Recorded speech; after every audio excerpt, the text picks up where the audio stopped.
लग्नाचे आमिष देत बलात्कार. पन्हाळा तालुक्यातील महिलेला लग्नाचा आमिष दाखवून 14 वर्ष बलात्कार केल्याप्रकरणी शाहूवाडी तालुक्यातील सावे इथल्या प्रकाश नामदेव पाटील तरुणावर कोडोली पोलिसात गुन्हा नोंद झाला असून कोडोली पोलिसांनी प्रकाश या तरुणाला अटक केली आहे.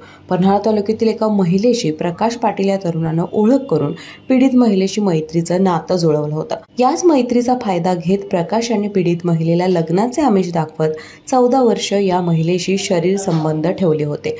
या दरम्यान पीडित महिलेचा 3 वेळा गर्भपात केल्याचं पीडित महिलेने पोलीस ठाण्यात देखील तक्रारीत म्हटलं आहे. प्रकाश हा पीडित महिलेशी वारंवार शारीरिक संबंध ठेवत होता.